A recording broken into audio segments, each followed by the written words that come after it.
Thank you so much for still being with us here on Morning at NTV. The 17th of April 2025 does continue on. In our Kickstarter this morning, we look at how different political parties are shaping themselves and preparing for 2026 elections. Now, you do have recently the NRM sharing their roadmap for primaries and structure elections, and the nitty-gritties. We're going to have a full understanding thereof. I will also understand from the Democratic Party as well as the National Unity Platform. I am Priscilla Regina Naluoga, and welcome to our Kickstarter. Now, on Monday, the NRM did announce that it has registered about 19.8 million voters, and this is ahead of the 2026 general elections, which has left many Ugandans bewildered by the number of NRM voters, but also has sparked a debate on how political parties are preparing themselves for the elections upcoming. Now, sitting down with us this morning, we are joined by Emmanuel Dombo, who's the Director of Communications, NRM. Good morning. Good morning, and good morning, viewers and listeners. And good morning, my colleague from the Democratic Party. All right, we also do have from the Democratic Party its spokesperson, Ocular Opio. You're most welcome. Thank you. Good morning, our dear viewers, especially the people of Palisa County. And good morning, my colleague. Good morning. I'm glad to be here. And we'll definitely be joined by Waiswam Fumbiro for the National Unity Platform. But we'll start off with the roadmap and an extensive detail of what it is and how it is starting, what is the direction, and how are different stakeholders taking part and participating in this election roadmap for the National Resistance Movement. Emmanuel. Thank you very much. And our viewers, especially the members of the National Resistance Movement, I want to congratulate you because we now finally have a roadmap. About 2.5 years ago, the Independent Electoral Commission did commission the roadmap for the electoral cycle, the current electoral cycle in Uganda. And ordinarily, the parties were expected to develop their own roadmap in tandem with what had been developed and circulated by the Independent Electoral Commission. On our part, it has taken us a bit of time to develop the roadmap, but right now we have a roadmap which is going to do two things. One, we have internal elections of the party where we elect the leaders of the party within the structures of the party.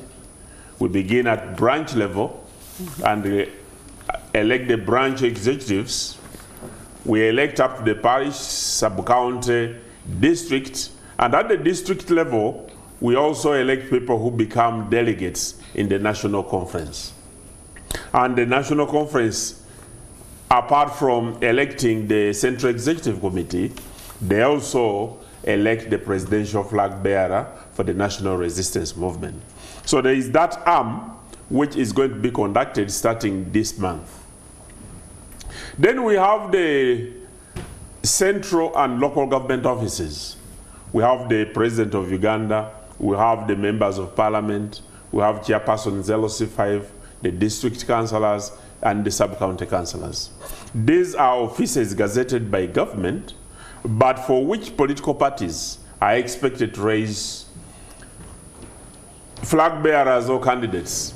And it is the responsibility of the National Resistance Movement to ensure that we elect our flag bearers who are going to participate in those elections. So in the roadmap, we have the details of the dates when specific elections are going to take place in order to enable the people of NRM to prepare and be ready for the elections.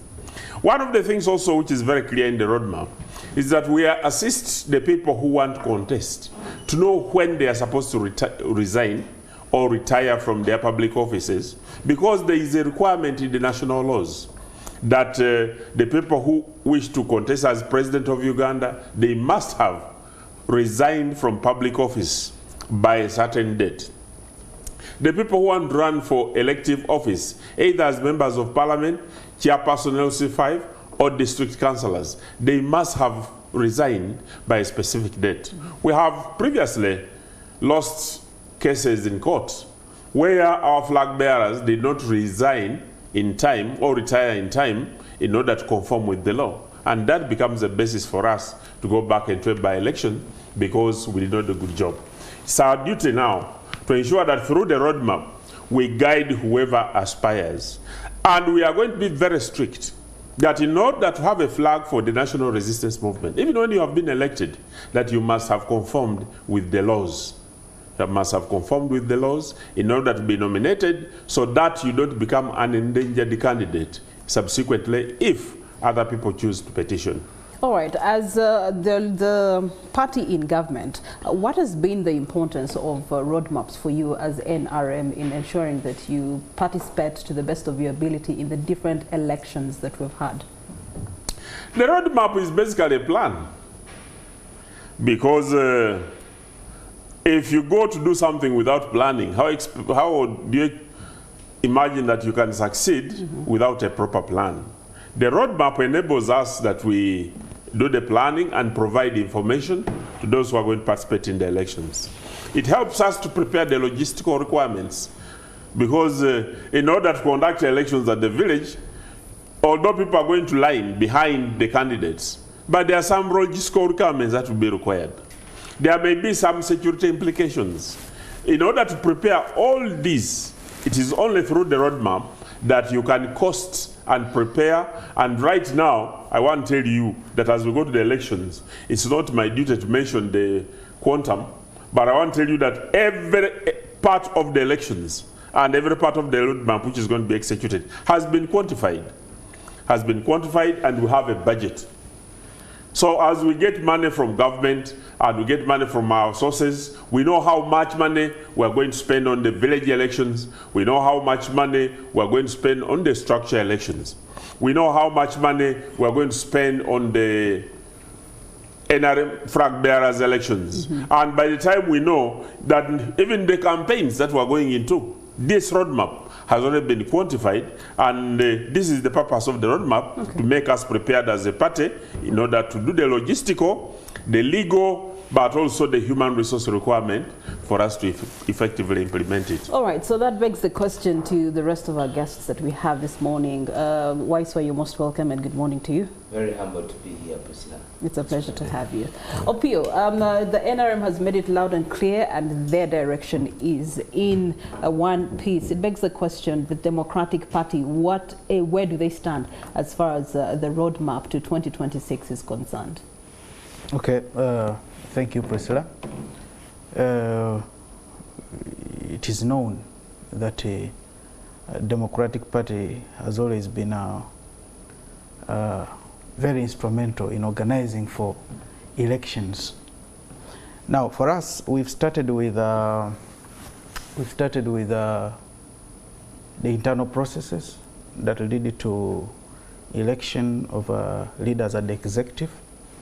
That is the topmost executive of the National Executive Committee. And then thereafter, we shall have an opportunity to go into voting or vetting the candidates that will hold the Democratic Party ticket. We started by registering members, and that process is still ongoing.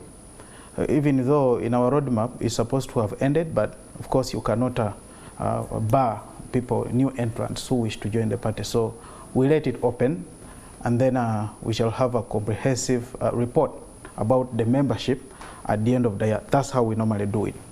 Right now, we are at the level of voting or identifying the members at the structure, the village level. We have 16 members at the village level, and so most of the villages are done. We're supposed to have finished by now, but you know, there is a big challenge that comes with registering and then also carrying out these internal processes, among which is the finances. It is very expensive to hold a structure.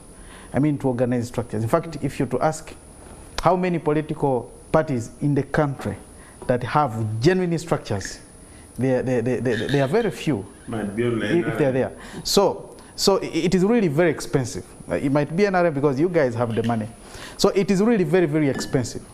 So the process is dragging. However, that one has not stopped us. We are still moving. So by now, we are now going to the parish level. In fact, we think by this week, we shall have finished, phased off the village structures.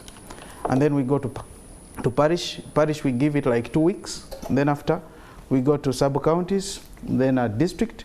And then we identify the delegates that are to represent the members of the party at the National Delegates Conference, which shall happen in May, around 30th May. Okay.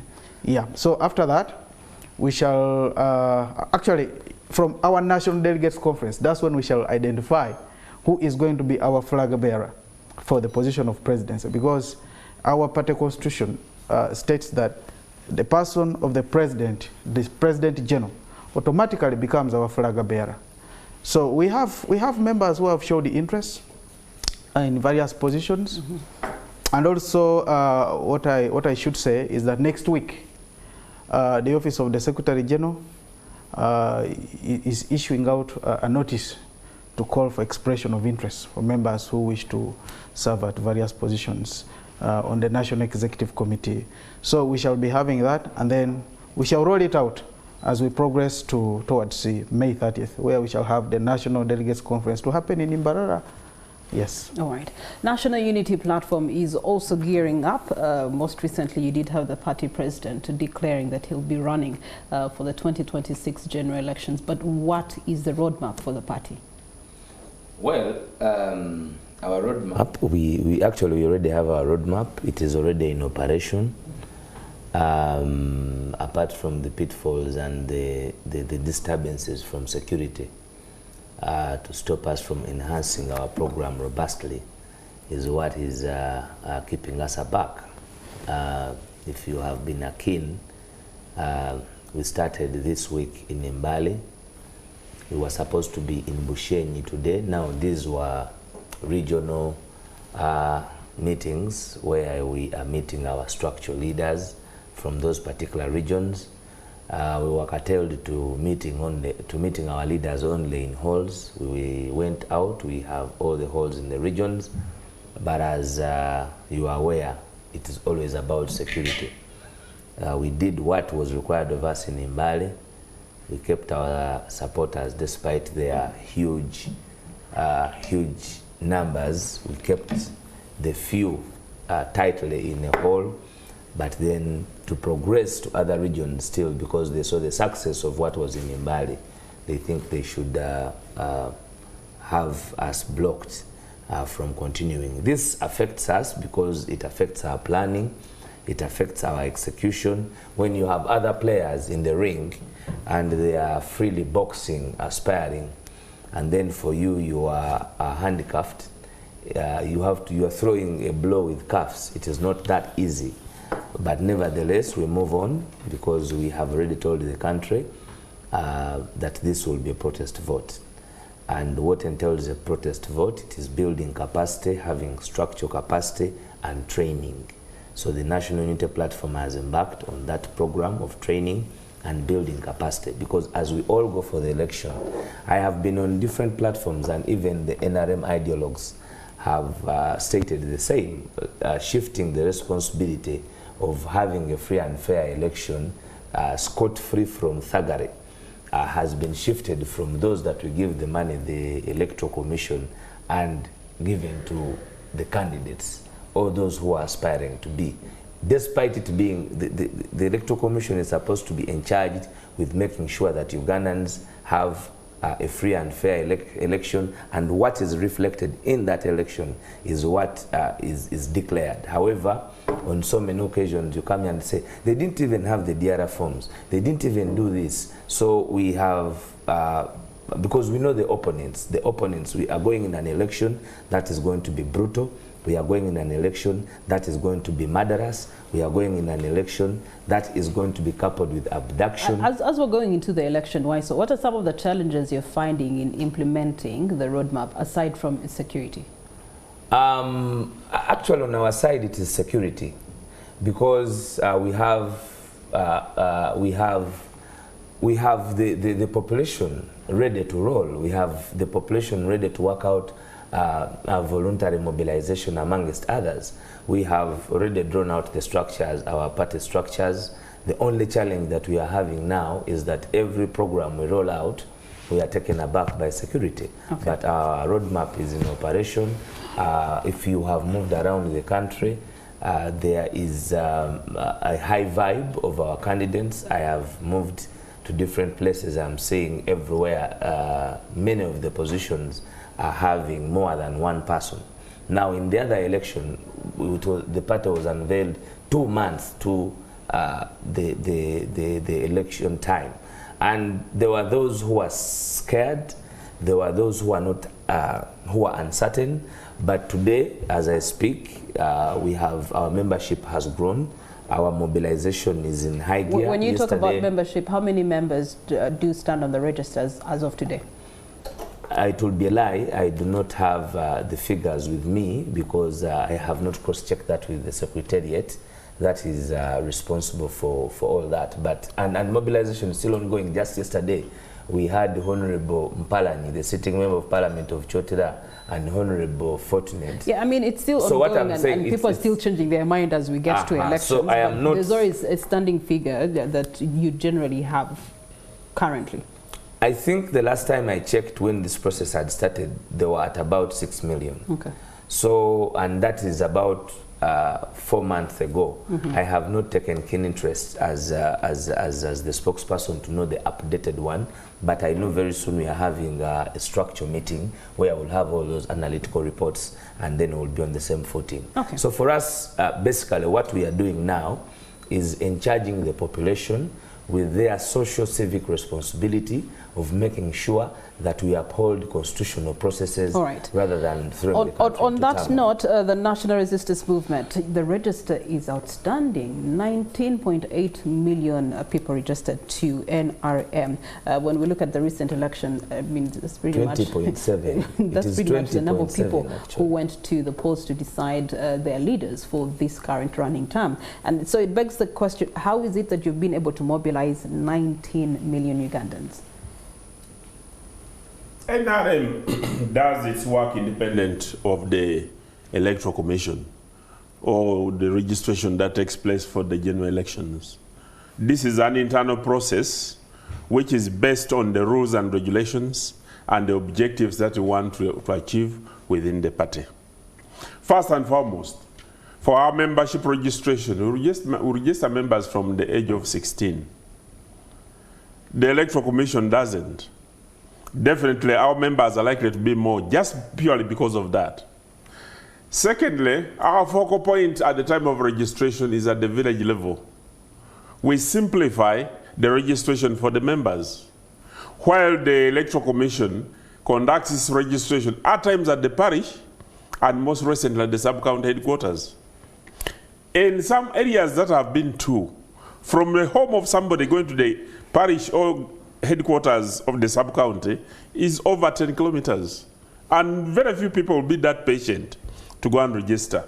Thirdly, the Electoral Commission registers people who already have NINs. For us, we register members of NRM, whether they have the NINs or they don't have them. So, under all circumstances, you know, recently, I've been hearing people arguing, this is the final report of the membership registration exercise, and it completely delineates the members, their sub-region, the area, how many women, how many youth, how many people with disability, how many, because all these cohorts are going to conduct their respective elections. Women are going to have women elections to elect their leagues. People with disability are going to elect the people with disability in their leagues. The youth are going to elect the youth within their league. So we have tried to do a good job. There are still a few challenges, but what we have decided as a party, that come May 6th, when we conduct the structural elections at the village, we are going to test run the register. And we have told our people who are going to contest in various offices that pick interest and be in your respective areas. Because this register is going to be pre-tested during the structural elections. Now, people are going to use that election to find out who are those who could have been inadvertently deleted, or who are those who could have been omitted by our registrars, or who are those who could have gotten to other parties, but they are still hanging on our registers, and they are going to be crossed out. And the statistics that when we retrieve the registers, we are now going to make the final register, which we are going to use for our internal primary elections. So people who argue that how come that NRM has got over 20 million members registered, the statistics here. Our people went on the village, and we're going to use it for elections. All right, so of course the Electoral Commission has to be more stringent in how people get to participate in electoral cycles. But also I know presents a lot of pressure for the other parties that are also in contestation for taking this country forward. Opio, on your side, are these numbers threatening to the Democratic Party and the mission that you are on versus the numbers that you have in your register? Of course, I do not want to devalue the words of my colleague and maybe say the content in the register is not right or is correct. But I think I think there is an exaggeration. There is an exaggeration. Probably it could have been intentional, or probably because of the system that they use. And that's why I think he's saying that they are going to pre-test the register, because I believe that statement comes from an angle which is not sure of the content, that it is exactly the same. So I do not want to do. But back to your question, I do not think these numbers do really threaten us, because he says clearly that they don't only consider the voters. Now, when it comes to voting, if they were only considering voters, probably that number would raise questions, because we would ask ourselves, if the Electoral Commission register has this, then how come that these are these? So it would only raise it would threaten us if these were real voters. But since they are not real voters, we just look at it and then yeah, we scrutinize it. Now, on our side, our focus, basically, it may get to the numbers, but also it is more on engaging the people. Like, engage the people, because even a member who has registered in a particular, I mean, in a particular political party, when you speak to them, they can change. So it's not automatic that the membership that you have will translate into the votes. For us in Democratic Party, I can give you an example. We had members of parliament contesting as members of parliament and other positions in the previous elections that were members of the Democratic Party, but they were promising, I mean, they were having their allegiance to a particular presidential candidate and other candidates. So it is possible. So it is not automatic that the members in the register of a particular political party will automatically be voters of the candidates that political party will do what?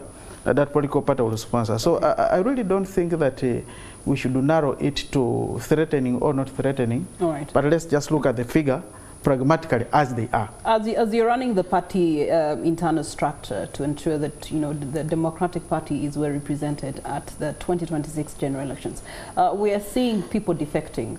Yesterday, National Unity Platform received 2 defectors from the DP, Honorable Mpalanyi and Honorable Nantongo. What's going to be the impact of these leaders? Because these are already existing leaders. So if they should move to another or pay allegiance to another party, that also means that their votes or their voters or their constituents will also be tilting towards that party.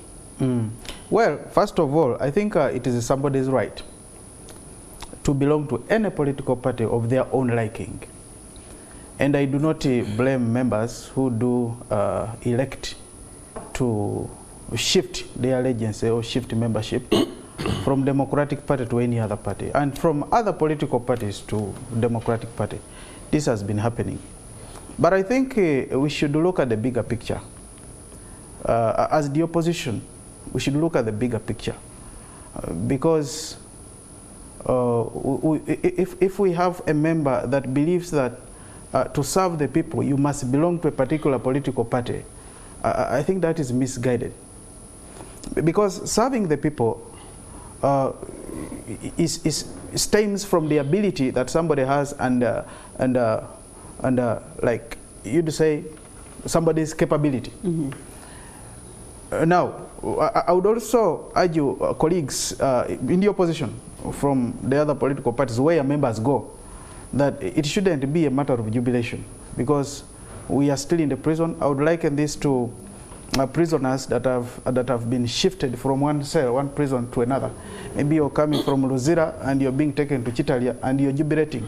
And those in Chitalia are also jubilating that they have received performers. So I really think that we should focus more on how do we bring change to our status quo.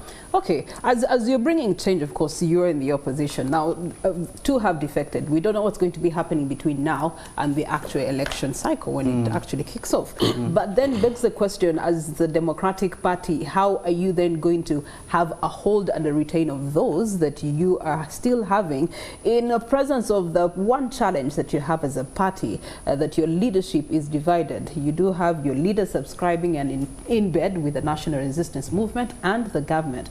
And so that issue has not yet been addressed. So people are looking for direction. Who is the person to follow for the DP? Who is the president to follow for the DP? And as long as you do have that loophole, don't you speculate that you're going to do a lot of loss for, current leaders? Well, I think it's not about a loss.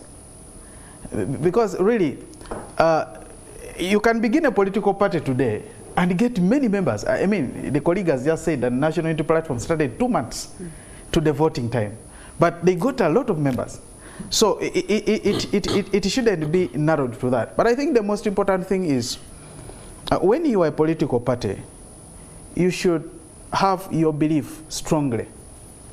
Now, I think Democratic Party, the state in which Democratic Party is at the moment, is that of determining and rebranding ourselves and actually asking a fundamental question: whether we are to push the line of dialogue that we took as leaders of DP, or we took the extreme side.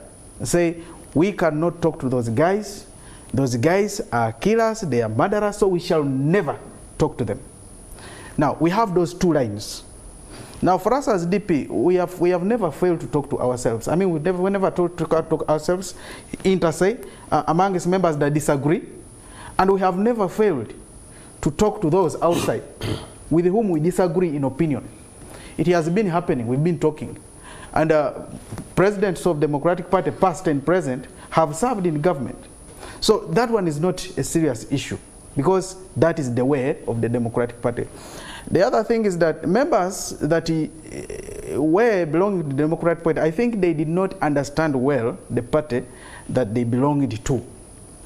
Now, if a member shifts allegiance from Democratic Party to another political party simply because the party has taken a particular stand, it is their right.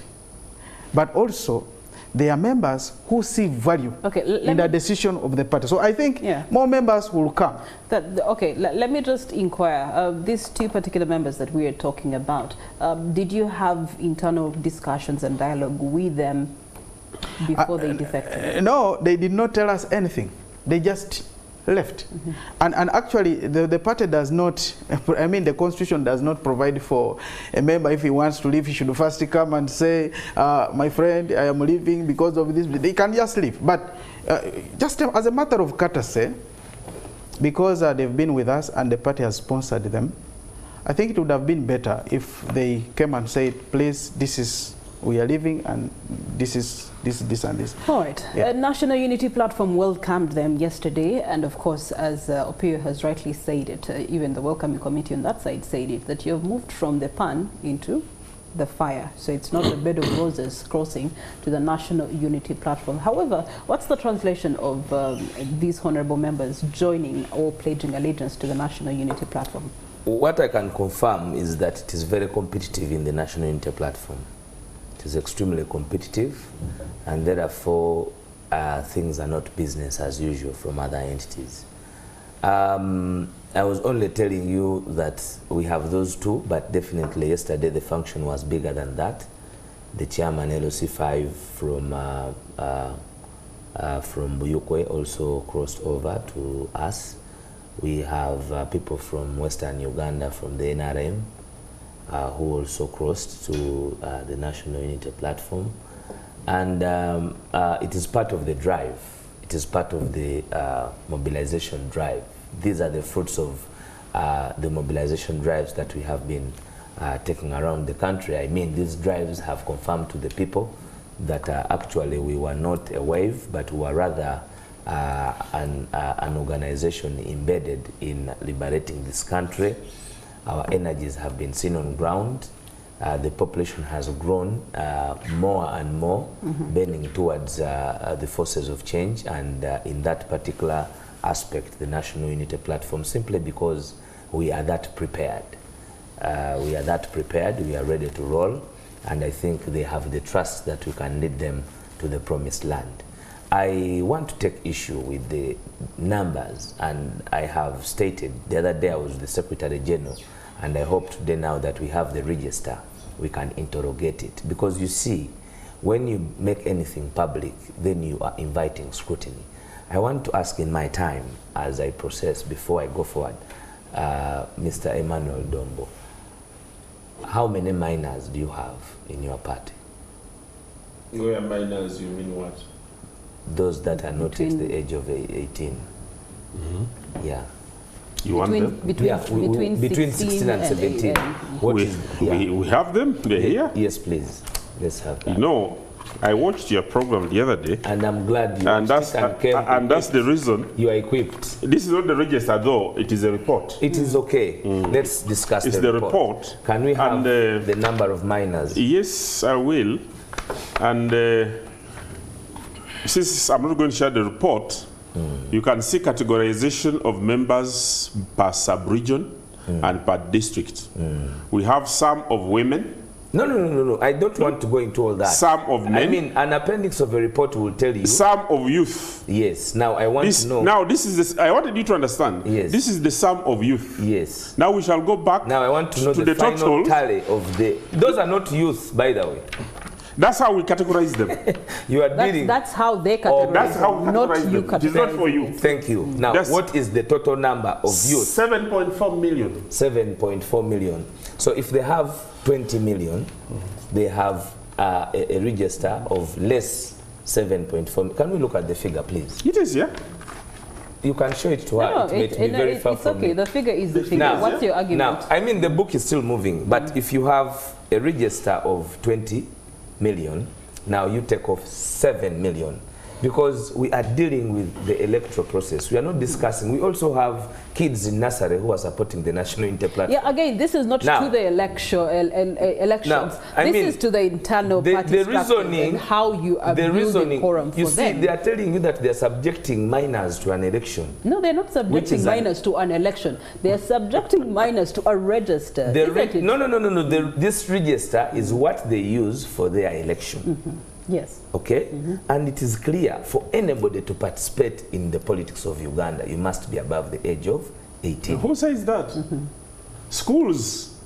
You nominate people usually in the universities who are not 18. But he said the politics of Uganda. Every university. This is not the politics of Uganda. This is the politics of NRM. NRM is in Uganda. Yeah. It's in Uganda, but it's not Uganda. And I also want to tell you that there is no child who will go to university below the age of 18. There. In accordance to our structure. One begins from the age of 6. You and I know that you know children who have entered university. You know now it is a law that a child will start when they are at the age of 6.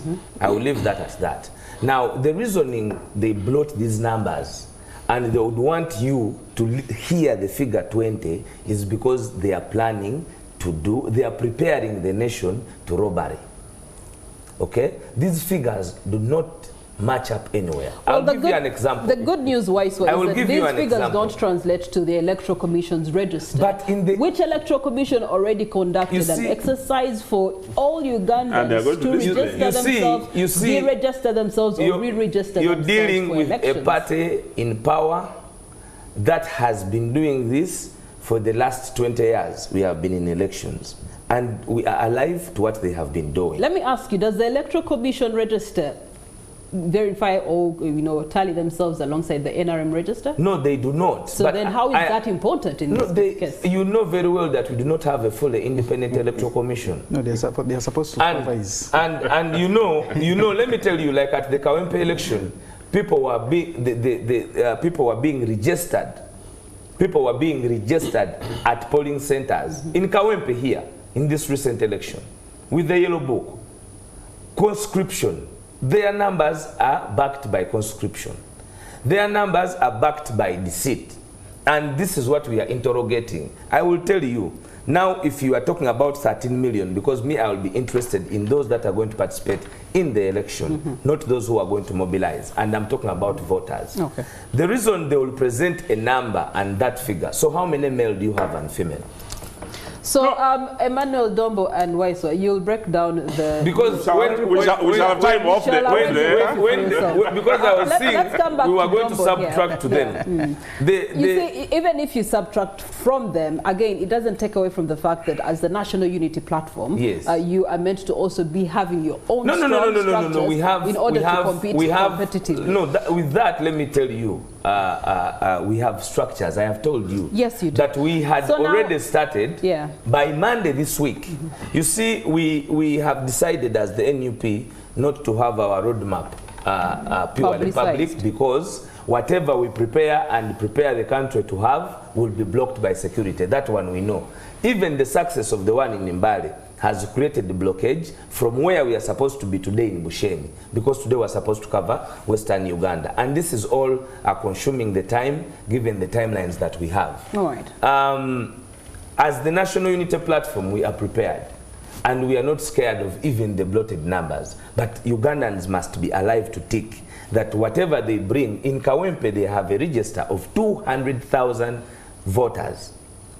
Okay, now that they are showing you that there is a big chunk of millions of those who don't vote, let us assume they have 60,000 voters. There is no way somebody who has 60,000 members registered to them and known to them as members would come out and brutalize voters, arrest voters, beat up members of parliament, deploy members, militarize the whole situation, when they can actually mobilize within their own political parties. But most importantly, as I conclude, even ferry in the city, because when you saw what people were saying, the NRM members that they have registered saying when they reached in Kawempe is that they had been ferried from other constituencies. So a person who has a membership of 200, as I conclude, a person who has membership, and this is for anybody to internalize and analyze. If you have a membership of 200,000 people and you are having a space of where you need only 3,000 at a rally, and then you have to import and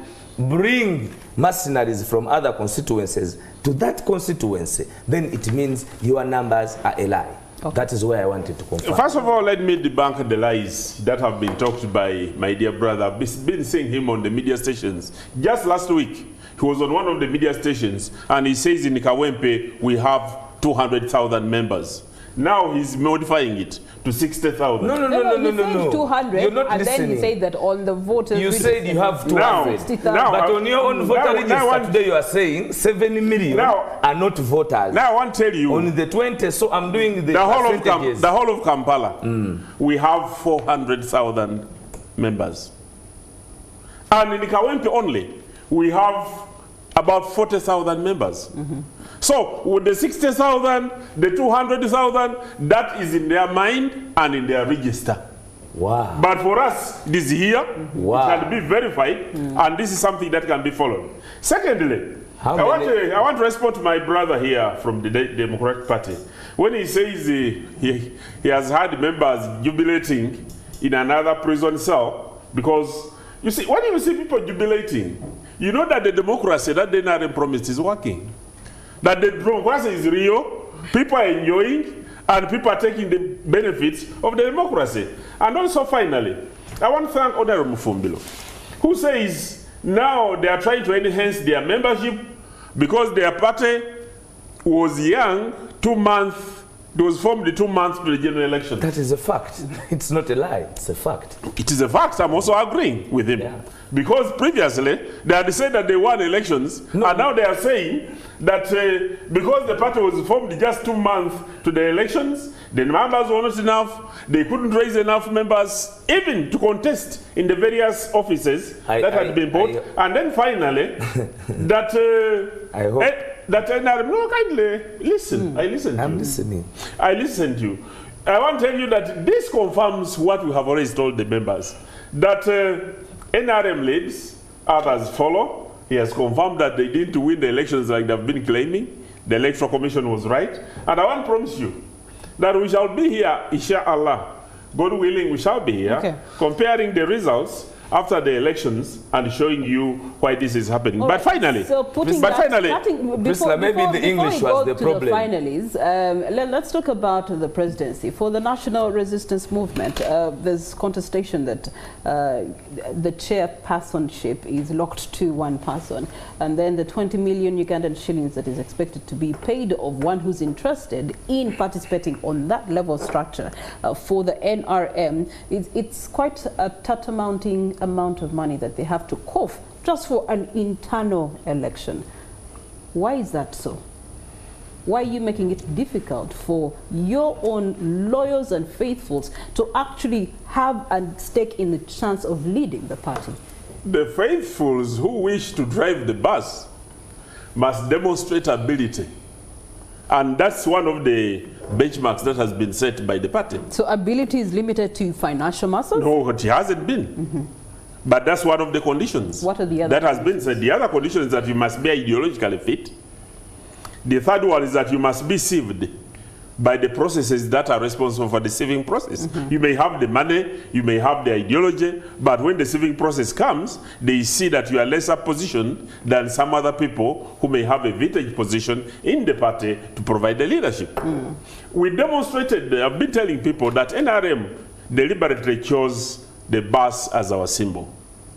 And in the bus, when a passenger enters, when there are some areas which must be protected in order to enable the bus move to its direction. Because you not just enter the bus and begin asking that you want to become a driver. Not even the faith that you belong to. Not somebody coming in and you become an archbishop because you have just become a Catholic or become an Anglican. You don't just become a Muslim today and tomorrow you want to become a sheikh or a mufti. There are regulations within organizations that even NRM, the constitution clearly delineates. And one of the functions of the Central Executive Committee is to set the conditions that the aspirants must qualify. You know that the chairpersons LC1 don't earn any money. They provide leadership. But we have put a fee in order for you to contest and become a flag bearer for LC1. You must demonstrate that you are able, that you want, but also this process costs money. How our party is going to raise money to fund these processes if the members of the party who aspire don't make a contribution? All right. Waiswa, the Constitution for the National Unity Platform, the revised one, has been on the shelves for the Electoral Commission's approval for quite some time. How is this a hindrance or a roadblock to what you're trying to achieve into the next electoral cycle, especially for internal politics of the party? Actually, for internal politics, it has affected us, but the operationalization of the ideas that were embedded in our constitution had a lot of powers given to different offices, and in this revised constitution we were doing a devolution of power from the presidency down to other positions. In that constitution, part of the things that we have that we would have really wanted to have as we are going into the next election is that we said every position in the National Unity Platform shall not be more than 2 terms, from the presidency to the members of parliament to the local government leaders, including the councillors and the LOC1 chairman. That does not stop at that. Even in the party itself, like Alex Waiswa, you cannot expect to see me more than 10 years in a position of spokesperson. That is now not allowed in the National Unity Platform.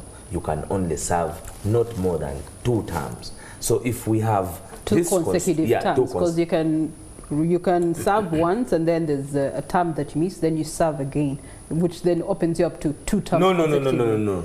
Clarity on that. It is that one will only be liable to represent his people once you're a member of the National Unity Platform for only 2 terms. For example, if I represented the people of a particular constituency for 2 terms, I cannot even shift and go to another constituency to represent them for 2 terms. You are only in that particular jurisdiction supposed to occupy space for only 2 terms. Now, that would be a very big advantage to our the progress of our leadership thinking. We have a lot of young people. We need to create spaces because there has been this analogy that we are the leaders of tomorrow, and we believe now we must prepare the tomorrow because it found us yesterday. We intend to have more consensus because when you have more leaders, then you need to see that there is harmony and cohesion as you go for a national election. There is no jubilation about being joined by people. There's nothing we are jubilating about. We are at the front line of liberation. There's nothing. You cannot jubilate for somebody to come to your institution when you know that, you know, Nalkola crossed from the Democratic Party and he came to NUP and then he got the flag. What he has gone through up to today, he has never gone through. He has never imagined that he can go through. He was brutally, he was brutally arrested, beaten off a border. Every dehumanizing thing was done to him. So there is no way you will celebrate for somebody who has now put on the boots of war that you have joined to come and fight or die or whatever it is. But we respect the fact that our existence has also created attraction, more attraction rather than detraction from different members. Not only Democratic Party, we also have members from NRA that have joined, from NRM that have joined the National Unity Platform. And that has not been easy from other political parties that others are leaving and joining a particular political party. I know that this can only be effective after the Electoral Commission's approval. Where does the party and the Electoral Commission stand on that? There are some masqueraders who are used and they went to court. Up to now, court has not found time to handle that matter. But what I can tell Ugandans, we have a running constitution, and this constitution can ably deliver us to victory. What we wanted as leaders is to put an estoppel. So is this to say that the revised constitution is implementable? There are many factors. No, you cannot implement what has not been. I'm saying we have an existing constitution. Right. This one was revision of an existing constitution in terms of the times and others. So it is, we are at pain operating from our original constitution, but we are certainly sure it can deliver us despite the gimmicks that are being taken on by the state to disturb our progress as a party. All right. Opi, I would like to get your comment on... if I may, on the issue, he said that I said that I have, probably it was an English problem. I said that, you know, our party was formed 2 months to the general election. It is a fact that there are members who did not have attraction then, but we have, the word enhancement means moving forward. Right. And I said we have now enhanced on our membership. So those who had 1 million, today we may have 10 million. Thank you very much. And again, I urge you two friends to have a coffee over that. Opio, on the side, and reflecting on the NRM, and so, for example, the chairperson's position and the stringent commitments that interested parties have to make in order to then vie for those such positions. What is it on the side of DP, and in your opinion, should those that are subscribing to parties such as the Democratic Party be made to bleed to yet express interest to take the party forward? I think because the Electoral Commission is mandated, is assigned with the responsibility to supervise the activities of political parties, I think the Electoral Commission should take keen interest in this. But also, even the Electoral Commission itself, there is a problem. You remember in 2016, for one to contest for Member of Parliament, was supposed to pay 200,000 shillings. All of a sudden, it shifted. Now, that one affected very many members, especially the youth, from participating. So, as a political parties... If you're having a member of parliament, the best qualification that they should have is senior 6, and then you're asking them to pay... 3 million now. Yes. Yeah, 3 million. So that is too much. So as political parties, whenever we push the idea of charging exorbitant fees to those that intend to serve in particular positions, we are actually missing a point. We are creating a sect. We are creating two sects. We are creating a sect of those that already have the money, and we are enabling them to contest because they have the capacity. Even though they may not have, I mean, they have the money. Even though they may really, in a real sense, they may not have the ability and the capacity to serve. Now, you'll be keeping down the members who do not have the money, but when they are qualified and they have the ability to serve the people. I can give you an example. When the Honorable Norbert Numa was contesting in Gulu after the CA, he didn't have the money. Now imagine with his ability and how he served these people, imagine if the money was too much and he fails to nominate. You know what would have happened? Would have missed him, probably would have missed him for good. So I think the Electoral Commission should pick interest, or we should actually, as members of the general public, we should pick interest in this. Because when you say a position, just an internal position in the party, it should be 20 million. I mean, that is too much. Well, it is their right. We cannot dictate what happens in their political party, but I think it is too much. It creates a shift, a rift.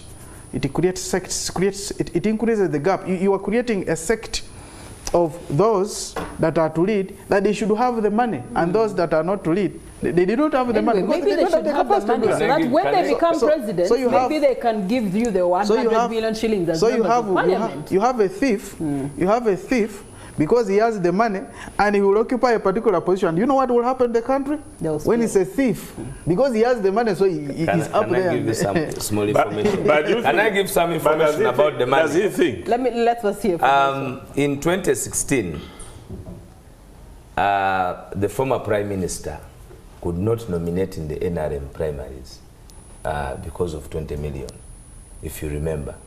He went up to the desk of Tango Doi, and the question was on the 20 million. And then if you look at how these monies were hiked, you know, a member of parliament would nominate at 200,000 shillings. And the sitting members of parliament wanted to block the emerging force of leaders without money. And that is why parliament hastily sat, sitting members of parliament, and brought that law from 200,000 to 3 million and then 20 million. It is very unfair when you have sat as an organization, brought a constitutional amendment and said the old people should also not be segregated. Now you are segregating the poor, and yet they are the majority in the country. Dombo, in response. In an economy where you say 4 million is the beginning of wealth, that if your population gets the target of 4 million, and then you need to take from them 3 million. Well, one of the things I chose to do today is to try, because I'm present, to debunk the lies as they are told.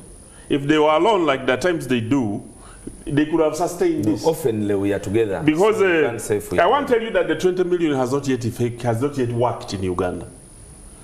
It was decided this month.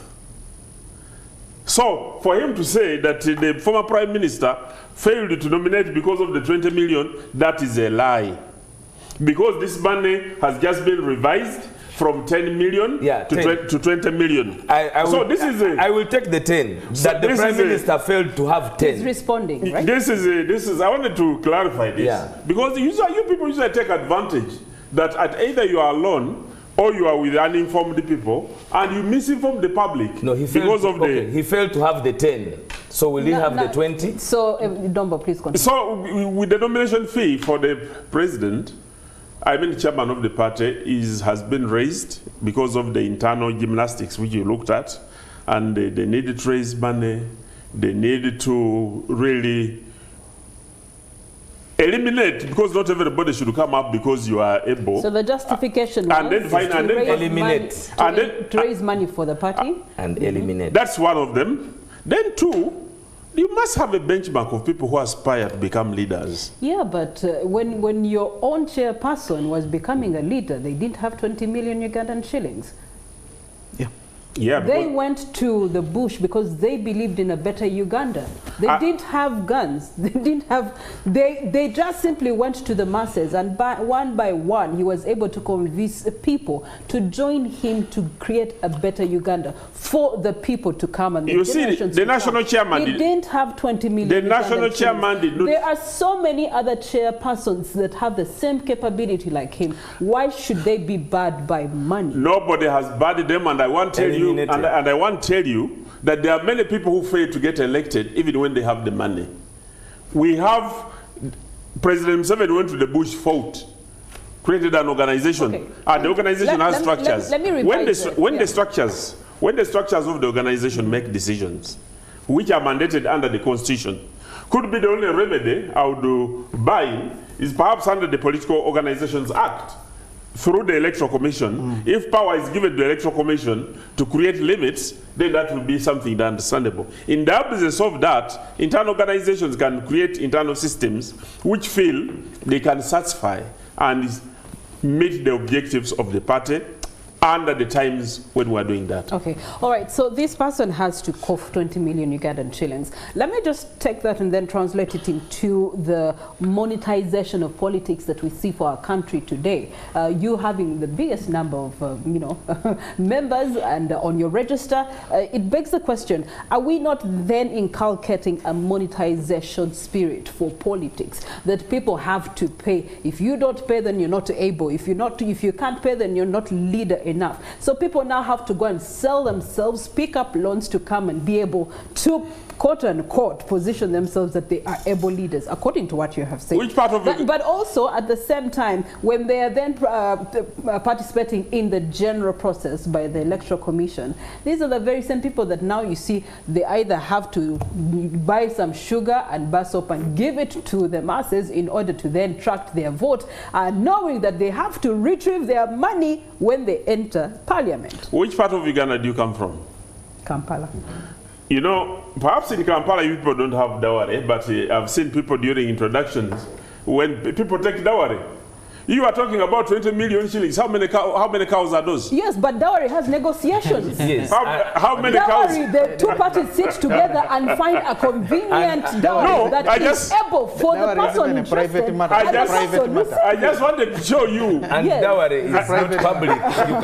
You cannot buy public interest to private interest. Dowry is public interest. I want to tell you that some of you look at 20 million shillings as a lot of money. Of course. But these are only 3 cows. No. These are only 3 cows. He doesn't look at it as too much because he has. As cows, how many of us have the 3 cows here? Yeah. But are they leaders? Aren't we leaders? Then they can't be leaders. If they don't have 3 cows, they can't be leaders. Dombo, where did you come from? They can't be leaders. Dombo, where did you come from? You want that means that you're 19.8 million. Okay, you're 20 million. Are you saying that you're 20 million have 3 cows? The 20 million? Yes. Those who don't have 3 cows, that's why we have brought PDM. And we're giving them PDM to get the 3 cows. 1 million you're that they have to return to you. You're giving, let's take him on. Dombo, you see, when many of you speak and people see you today, they don't remember where you have come from. Dombo, you come from a district with no roads.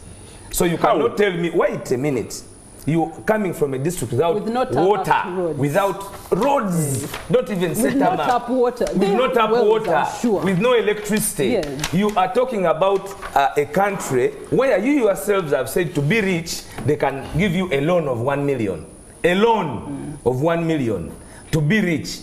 And they have said that their mode of one being okay is 4 million.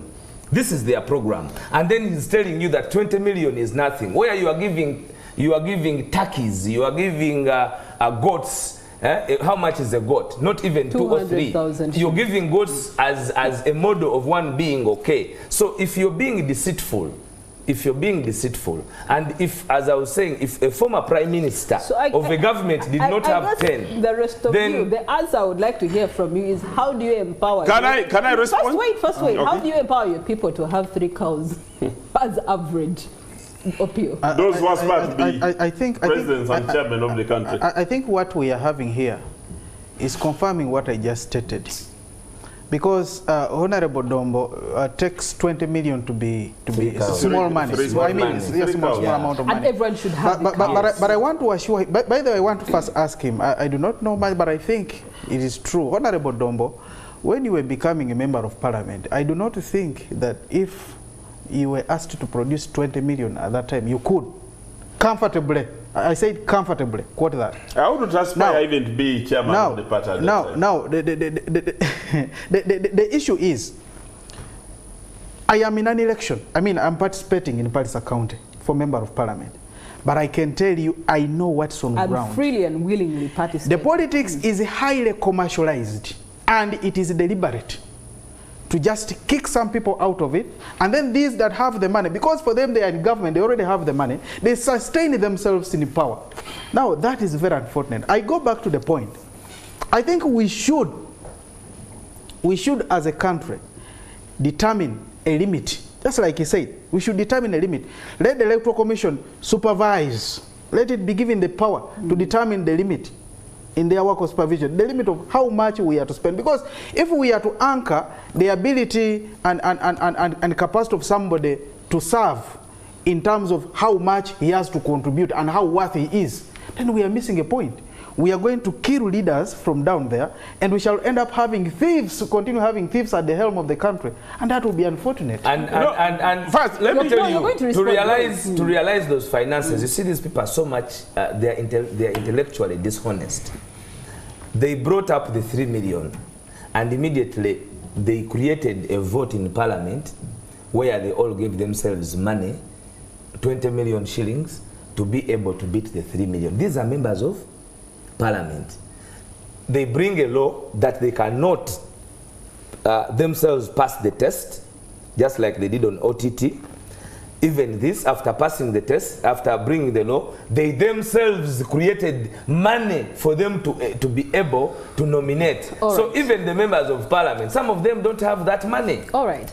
We're going to take a break. Allow Dombo here to compose himself with response, and then we shall be returning shortly. Do stay with us.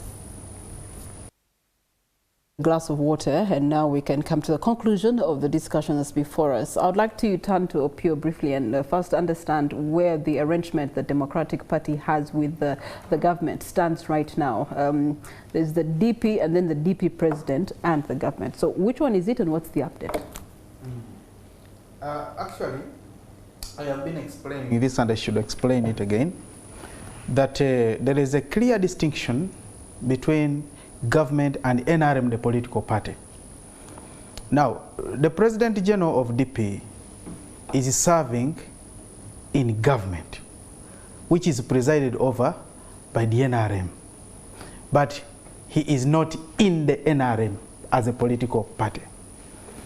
And he is serving in the government under a particular arrangement, which in my opinion, I think it is a good arrangement, and we should emulate it as a country, because we need to talk to each other.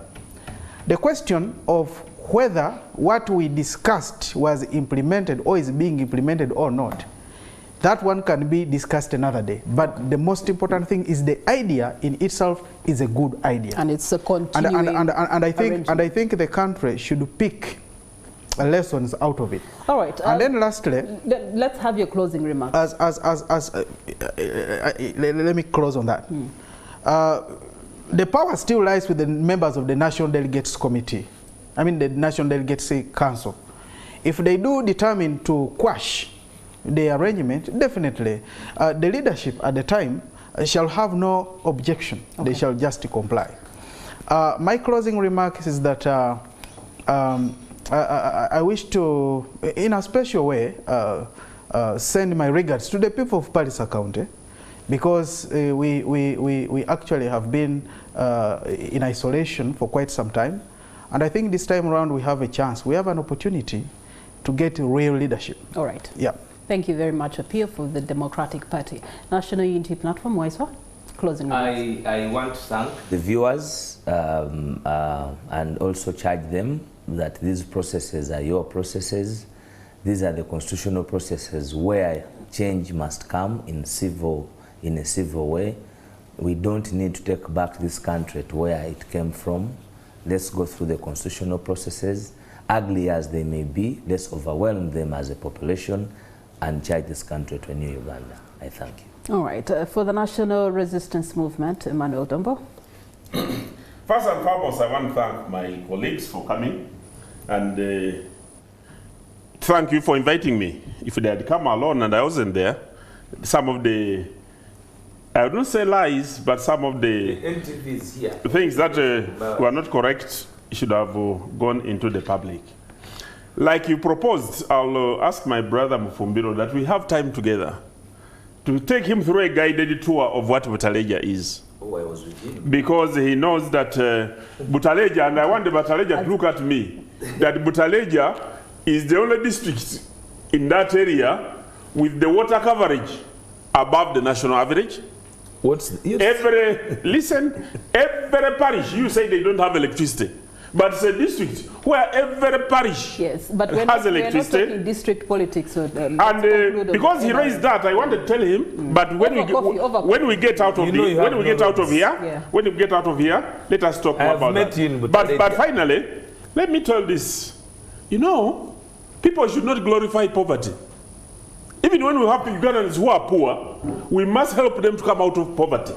That's why NRM is bringing Myoga, is bringing PDM, is bringing all these programs that are intended to liberate our people out of poverty. All right. To tell somebody to part with 3 cows, in order somebody to become a chairman of a party or a national party, a mass party like you, this one, or get a flag, we didn't want to behave like other parties. I'm sure. They are parties. But which cow is that one? They are parties which have created. Which cow? Which 3 cows would cost 20 million? Thank you so much, gentlemen. This is the reality on ground. The chairperson of the National Resistance Movement didn't have to part away with 3 cows. The party president for DP didn't have to part away with 3 cows. And there's no cow of 7 million. No president didn't have to part away with 3 cows. It begs another question that we hope later on our Kickstarter some other day we'll be able to answer. What is the cost of politics in our country and democracy of Uganda? Now that brings us to the end of this conversation. However, we do have on ground, Stephen Bide is in Bulova. There has been a road that has developed a crack and has sunk, and yet people have to travel to Mitiana and beyond for Easter. So it begs the question, how fast can this road damage be repaired in line with the festive